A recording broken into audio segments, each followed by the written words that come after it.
Bonsoir à tous, soyez les bienvenus dans le journal d'Info TV. Nous sommes le samedi 11 mai. Dans l'actualité, ce soir, c'est Vincent Lambert. Les médecins vont arrêter les traitements. On en parle dès le début de cette édition. L'acte 26 des Gilets jaunes a eu lieu ce samedi à Nantes, à Paris, à Lyon. On va faire un point dans un instant. 2 otages français ont été libérés au Burkina Faso. Je vous en parle dans quelques minutes. On fera également un point sur la délinquance. À Paris, elle est en hausse de 16%. Et puis il y aura une nouvelle chronique et la météo.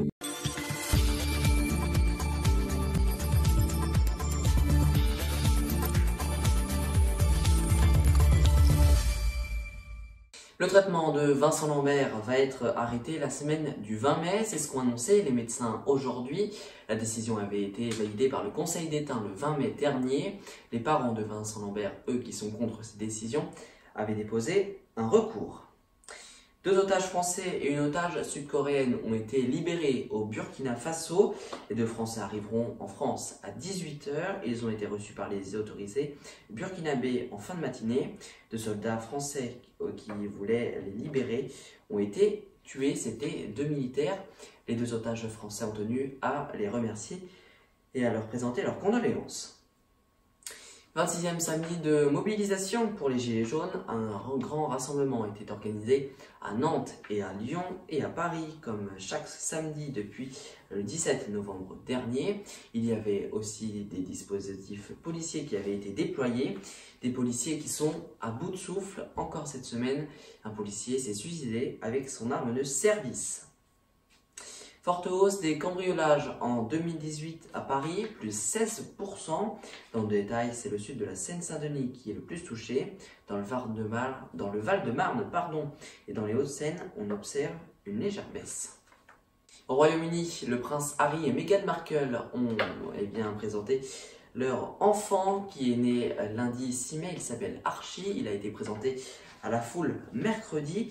Il est 7e dans l'ordre de succession au trône britannique, après le prince Charles, le prince William, le prince George, la princesse Charlotte, le prince Louis, le prince Harry.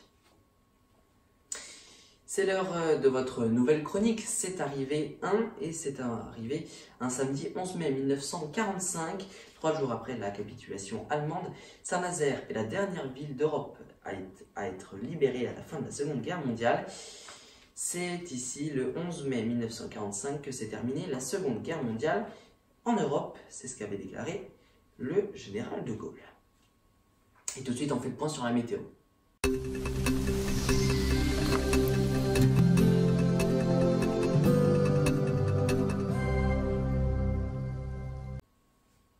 Ce samedi, il y avait des giboulées de mai avec de la pluie quasiment partout et quelques éclaircies. Demain, il va faire soleil dans tout le pays et doux pour tout le monde, et cela jusqu'à jeudi inclus.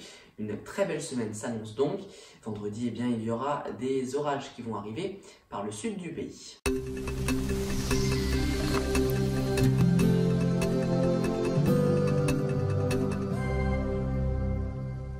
C'est la fin de cette émission, merci à tous de l'avoir suivi, je vous souhaite de passer une très belle soirée. Demain vous avez rendez-vous à 13 h comme tous les dimanches avec Théo Tornet pour le journal audio. La semaine prochaine vous retrouverez Alan Arwez à ma place pour le journal. A très vite sur Info TV. Suivez toute l'actualité française et internationale en continu et en direct sur notre compte Twitter, Groupe Info TV.